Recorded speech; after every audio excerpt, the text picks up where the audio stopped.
A kú dédé àsìkò yìí, a kú iṣẹ́, a kú kó lè dá lágbára Ọlọ́run ọba. Ọlọ́run yóò fi ìbùkún èrè tó pọ̀ síṣẹ́ kó wa wá. Àmín. Ìròyìn Feli-feli ló ní sójú amóhùnmáwòrán yín láti ìkànnì ayelujara Feli-feli TV. Lónìí ti ṣe ọjọ́bọ̀ ọjọ́ kẹfà nínú oṣù kẹrin ọdún 2023. Fúnmi Adénúgà ni oníròyìn. Síwájú ẹgbẹ́ àwọn kókó tó wà nínú ìròyìn wa fún tòní. Lórí bí orílẹ̀-èdè Nàìjíríà ṣe ń gbáradì láti gba ìjọba tuntun àti ilé ìgbìmọ̀ aṣòfin tuntun báyìí, àwọn ẹgbẹ́ òṣèlú alátakò nílé ìgbìmọ̀ aṣòfin tuntun aṣẹ̀dìbò náà ṣe ìpàdé bòńkẹ́lẹ́ kan lórí ẹni tí ó jẹ́ abẹnugan wọn.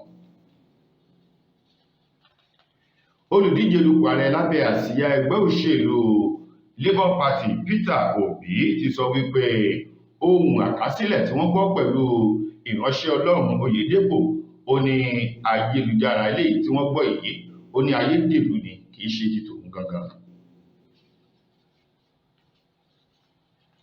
Ìyàwó gómìnà ìpínlẹ̀ Ògùn arábìnrin Bámidélé ti gba àwọn ọ̀dọ́ lámọ̀ràn wípé jísá kúrò lórílẹ̀-èdè Nàìjíríà kọ́ ní ìgbésẹ̀ tó kàn, ó ní orílẹ̀-èdè yìí kún fún wàrà òun oyin. Ilé-ẹjọ́ májísírèètì èyí tó kalẹ̀ sí ìpínlẹ̀ Èkó ti ní kí wọ́n mú Eze Igbo kí wọ́n fi sí àtìmọ́lé lórí ọ̀rọ̀ ìdúkokò mọ́ni eléyìí tó jáde lẹ́nu bàbá ọ̀hún. Iléeṣẹ́ ọlọ́pàá ìpínlẹ̀ Ògùn ṣe àfihàn àwọn ọ̀daràn tó fi mọ́ àwọn ẹlẹ́gbẹ́ òkùnkùn 24 lánàá lórí iléeṣẹ́ wọn nílùú Abẹ́òkúta. Gbajúgbajà òṣèré orí ìtàgé arábìnrin ìrìn tí ń ṣeré èdè Ìgbò tí gbogbo èèyàn mọ̀ sí Sarah Martins ti sọ wípé kí àwọn ọ̀dọ́bìnrin kí wọ́n gbé ojú sílẹ̀, ẹnikẹ́ni yòówù tó jẹ́ ìyàwó ilé tí ò mọ ìwúlò ọkọ rẹ̀ kí wọ́n jagbà mọ́ lọ́wọ́ o, kí wọ́n sì máa lò sẹ́jẹ̀. Lákòótán, iléeṣẹ́ ayélujára kan tó gbé orin Davido jáde sọ wípé lọ́wọ́ báyìí orin Davido ó ń ṣe dáadáa ní ìgboro ayé, pàápàá jù ní orílẹ̀-èdè UK, Canada,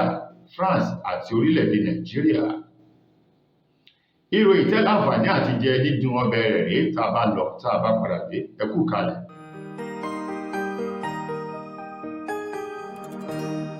Ìròyìn Feli-feli TV, àjààbálẹ̀ làwọn ìròyìn ti wà, máa wò lóòrèkóòrè. Ẹ káàbọ̀ padà, ìròyìn Feli-feli rèé lẹ́kùnrẹ́rẹ́. Àwọn ọmọlẹ́gbìmọ̀ aṣojú-ṣòfin orílẹ̀-èdè Nàìjíríà tí wọ́n ṣẹ̀ dìbò yàn, ẹgbẹ́ òṣèlú PDP, Labour Party àti àwọn ẹgbẹ́ alátakò yòókù ni wọ́n ṣe ìpàdé bòńkẹ́lẹ́ kan lójúnà láti mọ ẹni tí ó jẹ́ agbẹnusọ ilé-ìgbìmọ̀ aṣojú-ṣòfin ọ̀hún ẹlẹ́ẹ̀kẹwàá irú ẹ̀ ní ilé-ìgbìmọ̀ aṣòfin náà àti ní orílẹ̀-èdè wa Nàìjíríà. Àwọn ẹgbẹ́ òṣèlú PDP, Labour Party àti àwọn ẹgbẹ́ alátakò yòókù èyí tí orí yàn nínú ètò ìbò àwọn ààrẹ ilé-ìgbìmọ̀ aṣòfin àgbà àti ilé-ìgbìmọ̀ aṣojú-ṣòfin ti ọjọ́ 25 oṣù kejì ọdún yìí ni wọ́n ṣe ìpàdé nílùú Àbújá nínú ọ̀sẹ̀ tá a wà yìí lójúnà láti lè mú èèyàn kan gbòógì láàrin ara wọn kí wọ́n sì ṣe àtìlẹ́yìn fún kó jẹ́ agbẹnusọ ilé-ìgbìmọ̀ aṣojú-ṣòfin ọ̀hún, yàtọ̀ sí pé ẹgbẹ́ òṣèlú APC èyí tí àwọn ẹgbẹ́ òṣèlú APC ọ̀hún ti ń gbà lérò láti lè fa ọmọ yìí sílẹ̀ tí ó jẹ́ agbẹnusọ ilé-ìgbìmọ̀ aṣojú-ṣòfin. Nínú ọ̀rọ̀ wọn èyí tó wáyé nílùú Àbújá lálẹ́ ọjọ́ ìṣẹ́gun ọ̀sẹ̀ tá a wà yìí ni wọ́n sọ di mímọ̀ wípé ẹnì kọ́kọ́ ni wọ́n dá ayé fún o, jẹ́ kí n jẹ lọ̀rọ̀ tó ń bẹ nílẹ̀ yìí, àti wípé ẹni méjì kì í jẹ lábàládé. Wọ́n ní báyìí o, láàrin ẹgbẹ́ òṣèlú PDP, Labour Party àti àwọn ẹgbẹ́ alátakò yòókù yàtọ̀ sí ẹgbẹ́ òṣèlú APC, àárín wọn ni wọ́n ti fa ọmọ yìí sílẹ̀ èyí tí ó jẹ́ agbẹnusọ fún wọn nílé ìgbìmọ̀ aṣojú-ṣòfin nílùú Àbújá. Ẹni tó jẹ́ olùdíje dupò ààrẹ lábẹ́ àsíá ẹgbẹ́ òṣèlú Labour Party nínú ètò ìbò àwọn ààrẹ tó wáyé lọ́jọ́ 25 oṣù kejì ọdún tá a wà yìí, Peter Obi ti sọ̀rọ̀ jáde báyìí o lẹ́yìn awuyewuye ìròyìn tó ń lọ nígboro ayé nínú ọ̀sẹ̀ tá a wà yìí látàrí àkásílẹ̀ ohun kan èyí tí wọ́n ní Peter Obi àti olùdásílẹ̀ ilé ìjọsìn Living Faith Church Bishop David Oyedepo rí pé ohun ọ̀hún ó ní ṣe pẹ̀lú nǹkan tó lè dá wàhálà sílẹ̀ àti ọ̀rọ̀ ìbò ní orílẹ̀-èdè Nàìjíríà. Ní báyìí Peter Obi ti wá sọ̀rọ̀ wípé ohun tí wọ́n gbọ́ pẹ̀lú olùdásílẹ̀ ìjọ Winners tá a mọ̀ sí Bishop David Oyedepo ó ní ayédèrú pátápátá ní àkásílẹ̀ ohun ọ̀hún èyí tí wọ́n gbé síta lórí ayélujára tí gbogbo èèyàn ń gbọ́ tí wọ́n sì ń sọ wípé Peter Obi àti Oyedepo lẹni tó sọ̀rọ̀ lásìkò tí Peter Obi tó ń bá àwọn akọ̀ròyìn sọ̀rọ̀ nínú àtẹ̀jáde kan èyí tó gbé jáde. Ó sọ wípé òun ò ní nǹkan kan ṣe o pẹ̀lú ohun eléyìí tí wọ́n ń gbọ́ èyí tó ń sọ wípé kí Oyedepo kó ṣe àtìlẹ́yìn fún òun lápá gúúsù ìwọ̀ oòrùn ní orílẹ̀-èdè Nàìjíríà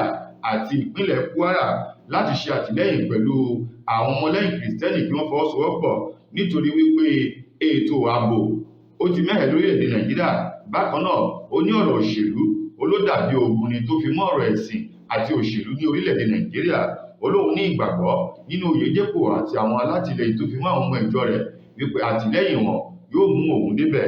Ní báyìí Peter Obi sọ wípé ohun náà ó ní rọ́ọ̀bù ló ń bẹ́ẹ̀ kì í ṣe ohun eléyìí tó jẹ́ ti tòun ló wà ńbẹ̀ àti Oyedepo ó ní ayédèrú àgbékalẹ̀ látọwọ́ àwọn ẹni ibi alátakò èyí tí ò fẹ́ ìlọsíwájú orílẹ̀-èdè Nàìjíríà. Ọ̀rọ̀ àmọ̀ràn ti lọ sí ọ̀dọ̀ àwọn ọ̀dọ́ orílẹ̀-èdè Nàìjíríà wípé orí bíbẹ́ kọ́ ni oògùn orí fífọ́ o, pẹ̀lú bí ọ̀dọ́ lọ́kùnrin lóbìnrin ní orílẹ̀-èdè yìí bí wọ́n ṣe ń gbéra kúrò ní orílẹ̀-èdè Nàìjíríà tí wọ́n sá lọ sí àwọn orílẹ̀-èdè mìíràn èyí tí wọ́n dá láṣà jápa. Ìyàwó gómìnà ìpínlẹ̀ Ògùn arábìnrin Bámidélé Abíọ́dún ló gba àwọn ọ̀dọ́ lámọ̀ràn ní orílẹ̀-èdè Nàìjíríà wípé sísá kúrò ní orílẹ̀-èdè Nàìjíríà kọ́ ni ó mú ìlọsíwájú bá orílẹ̀-èdè yìí bí kò ṣe wípé kí gbogbo wa ká dúró sí orílẹ̀-èdè Nàìjíríà ká fọwọ́sowọ́pọ̀ ká fọwọ́ ìwọ́wọ́ ká ṣe àtìlẹ́yìn fún àwọn ìjọba ìpínlẹ̀ ìjọba àpapọ̀ àti ìjọba ìbílẹ̀ kí orílẹ̀-èdè Nàìjíríà kó lè so èso rere. Arábìnrin Bámidélé Abíọ́dún lásìkò tó ń sọ̀rọ̀ yìí nínú ilé ìjọsìn kan pẹ̀lú ètò àgbékalẹ̀ kan èyí tó ń lọ lọ́wọ́ nínú ilé ìjọsìn náà nílùú Abẹ́òkúta nínú ọ̀sẹ̀ tá a wà yìí. Ilé ìjọsìn Victory Life Bible Church ó ní ọ̀pọ̀lọpọ̀ àwọn ọ̀dọ́ ni wọ́n ní ìgbàgbọ́ wípé jíjápa gẹ́gẹ́ bí àṣà tí wọ́n dá òun ni ó mú ìlọsíwájú ni ó sì fi òkèlè eléyìí tó kó ọbẹ̀ àdídùn sórí ni ó mú sí wọn lẹ́nu. Ó ní ìrònú yìí jẹ́ nǹkan tó kù díẹ̀ káàtó sí ìrònú eléyìí tó lè bá orílẹ̀-èdè Nàìjíríà dọ́gba fún ìlọsíwájú. Lákòótán ó wá gba àwọn ọ̀dọ́ lámọ̀ràn láti fọwọ́sowọ́pọ̀ pẹ̀lú àwọn ìjọba látorí ìjọba àpapọ̀ tó fi dé orí ìjọba ìbílẹ̀ fún ìdàgbàsókè ìlọsíwájú orílẹ̀-èdè yìí. Arábìnrin Bámidélé ní orílẹ̀-èdè Nàìjíríà orílẹ̀-èdè tó kún fún wàrà oyin àdídùn ni. Ó ní gbogbo wa sì láòjẹ jẹ mùkúntùn eléyìí tó ń bẹ nínú ètò ìṣèjọba àwarawa. Ilé ẹjọ́ májísírèètì tó kalẹ̀ sí Yábà ní ìpínlẹ̀ Èkó lánàá ti ṣe ọjọ́rú ọjọ́ karùn-ún nínú oṣù kẹrin ọdún tá a wà yìí ni wọ́n ti gbé àṣẹ ẹjọ́ dìde nílé ẹjọ́ náà wípé kí wọ́n lọ mú olórí àwọn ẹ̀yà Ìgbò èyí tó ń bẹ ní Àjàó Estate nílùú Èkó Eze Igbo ti Àjàó Estate olóyè Frederick Nwajagu wípé kí wọ́n lọ fi sínú ọgbà eléyìí tó jẹ́ ọgbà àtúnṣe tó wà ní Ìkòyí ní ìpínlẹ̀ Èkó lórí ọ̀rọ̀ kan èyí tó jẹ́ ọ̀rọ̀ ìdúkòkò mọ́ni èyí tó jáde látẹnu ọ̀gbẹ́ni olóyè Frederick Nwajagu ọ̀hún níbi tó ti ń dúkòkò wípé òun ó kó àwọn ẹṣin òkọ́kú IPOB èyí tó ń bẹ ní Èkó àti ẹ̀yà ilẹ̀ Ìgbò òun ó kó ọmọ Èkó láti fi dàgbàrú àlàáfíà ìpínlẹ̀ Èkó èyí tó fà á kí ọ̀rọ̀ ọ̀hún kó búrẹ́kẹ́ o. Bẹ́ẹ̀ bá gbàgbé lópin ọ̀sẹ̀ sátidé tó kọjá ní àwọn àjọ ọ̀tẹlẹ̀múyẹ́ DSS ni wọ́n ya wọ ilé ọ̀gbẹ́ni olóyè ọ̀hún ìyẹn Frederick ní ilé rẹ̀ tó ń bẹ ní Àjàó Estate ní ìpínlẹ̀ Èkó tí wọ́n sì ní pé wọ́n fẹ́ rí lórí iléeṣẹ́ wọn èyí tó wà ní Àbújá. Ní báyìí wọ́n ti gbé padà wá sí ìpínlẹ̀ Èkó láti wá tún ẹjọ́ náà dá eléyìí tí adájọ́ májísírèètì náà èyí adájọ́ B.E. Nwaka tí ó gbèsùgbẹ̀bà lórí ọ̀rọ̀ olóyè Frederick èyí tó ń gbé ní Àjàó Estate tó ní kí wọ́n lọ fi sínú ọgbà àtúnṣe èyí tó ń bẹ nílùú Ìkòyí ní ìpínlẹ̀ Èkó. Arákùnrin ọ̀hún bàbá ẹni ọdún 67 ọ̀hún eléyìí tó ń gbé ní ojúlé kejì Akeem Shitu ní Àjàó Estate òun ni wọ́n fọwọ́ òfin mú ní ọjọ́ 26 oṣù kẹta ọdún tá a wà yìí kó tó di pọ̀rọ̀ rẹ̀ ó gba ilé ẹjọ́ lọ. Iléeṣẹ́ ọlọ́pàá ní ìpínlẹ̀ Ògùn lánàá ọjọ́rú ni wọ́n ṣe àfihàn àwọn ọmọ ẹlẹ́gbẹ́ òkùnkùn àwọn alọ́kólóhunkígbe àti àwọn oníṣẹ́ ibi mìíràn eléyìí tó lé 24 ní olúléeṣẹ́ wọn èyí tó wà ní Eléwéran nílùú Abẹ́òkúta ní ìpínlẹ̀ Ògùn lásìkò tẹni tó jẹ́ alukoro fún iléeṣẹ́ ọlọ́pàá ìpínlẹ̀ Ògùn SP Abímbọ́lá Oyèyẹmí lásìkò tó ń ṣe àfihàn àwọn oníṣẹ́ ibi ọ̀hún ṣe lálàyé ó ní ó kéré tán àwọn ẹlẹ́gbẹ́ òkùnkùn 19 òun ni wọ́n mú láwọn agbègbè kan ní ìpínlẹ̀ Ògùn, èyí tó jẹ́ pé àwọn ọmọ ẹgbẹ́ ẹyẹ ayé àti bẹ́ẹ̀ bẹ́ẹ̀ lọ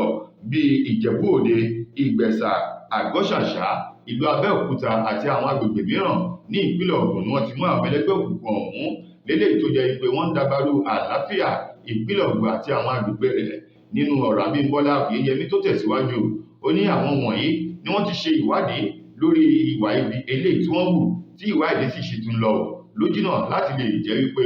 wọ́n mú àwọn tó kù náà eléyìí tó jẹ́ pé wọ́n jọ ń ṣiṣẹ́ ibi tí wọ́n sì dá àlàáfíà ìpínlẹ̀ Ògùn láàmú. Abímbọ́lá Oyèyẹmí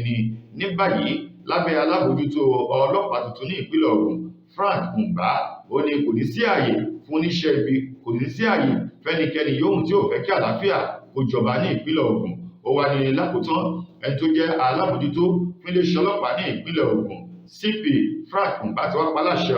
wípé kí wọ́n gbé ọ̀rọ̀ àwọn ọmọ ẹlẹ́gbẹ́ òkùnkùn ọ̀hún àti àwọn ọlọ́kọ́lóhùn kígbe tó fi mọ́ àwọn tí ń jiyàn gbé èyí tí wọ́n ṣe àfihàn wọn nìyí kí wọ́n gbé lọ sí ẹ̀ka iléeṣẹ́ ọlọ́pàá èyí tó ń ṣe ìwádìí ìwà àbàjẹ́ pẹ̀lú bí wọ́n ṣe ń fi ọwọ́ òfin mú ẹnikẹ́ni yòówù tó bá ṣiṣẹ́ ibi fún ìwádìí síwájú sí lórí ọ̀rọ̀ wọn. Ẹni tó jẹ́ òṣèré orí ìtàgé obìnrin nì tí ń ṣeré ìtàgé àgbékalẹ̀ sinimá elédè Èbó èyí tí orúkọ rẹ̀ jẹ́ Chukwukeresara Ujunwa tí gbogbo èèyàn mọ̀ sí Sarah Martins, òun ló ti gba àwọn ọ̀dọ́bìnrin lámọ̀ràn báyìí wípé kí wọ́n má gbèsù bẹ́bá bí wọ́n bá ti rí ọkùnrin eléyìí tó rẹwà tó sì mọ ìtọ́jú obìnrin tó jẹ́ ọkọ ilé àbí bàbá ọmọ èyí tí ìyàwó ilé rẹ̀ kọ̀ jálẹ̀ láti fún ní ìtọ́jú tó péye, láti fún ní ìfẹ́, láti fi ìfẹ́ tó dá wọn sí. Ó ní kí wọ́n jagbà lọ́wọ́ rẹ̀ nítorí pé wọn ò mọ́ lónìí, ó ní nǹkan tó dáa kò wà fún ènìyàn kan péré Martin Sarah tó sọ̀rọ̀ yìí lórí ayélujára Instagram rẹ̀ sọ di mímọ̀ wípé bí ẹ ti ń wo àwọn ọkùnrin yìí, ọ̀pọ̀lọpọ̀ àwọn ọkùnrin ló ń fẹ́ ìtọ́jú, ló ń fẹ́ ìfẹ́ àtinúwá yàtọ̀ sí ìfẹ́ ẹ̀tàn, ṣùgbọ́n tó jẹ́ pé àwọn ìyàwó tí wọ́n fẹ́ sílé wọ́n kọ̀ jálẹ̀ láti fún wọn lóhun tí wọ́n fẹ́, èyí tó fà á kí àwọn baálé ilé kí wọ́n máa nẹsẹ̀ síta láti wá obìnrin àti láti wá ohun tí ó fún wọn ní ìdùnnú ọjọ́ alẹ́. Lákòótán nínú ìròyìn wa fún tòní, orin Davido èyí tó ṣẹ̀ gbé jáde èyí tó pe àwo orin tuntun ọ̀hún ní Timeless. Ilé-iṣẹ́ èyí tó gbé orin Davido jáde báyìí ní orí ayélujára tí wọ́n pè ní Spotify ló ti sọ di mímọ̀ wípé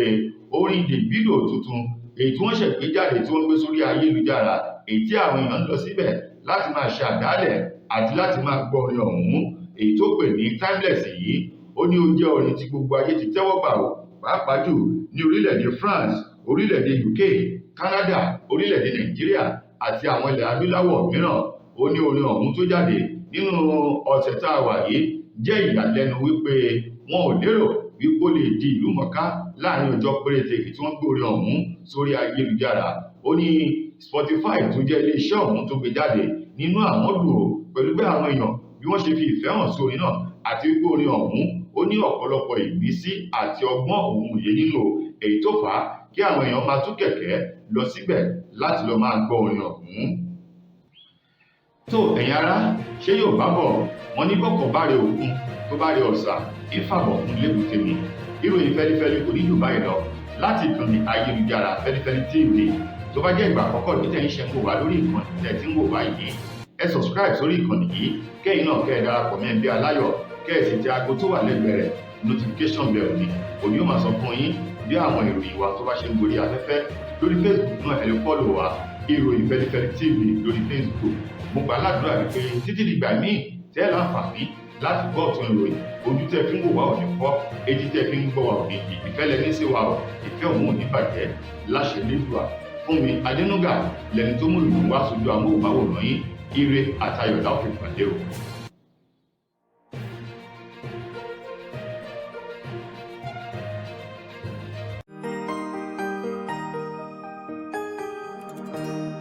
Ìròyìn Feli-feli TV àjààbálẹ̀ làwọn ìròyìn ti wà, máa wò lóòrèkóòrè.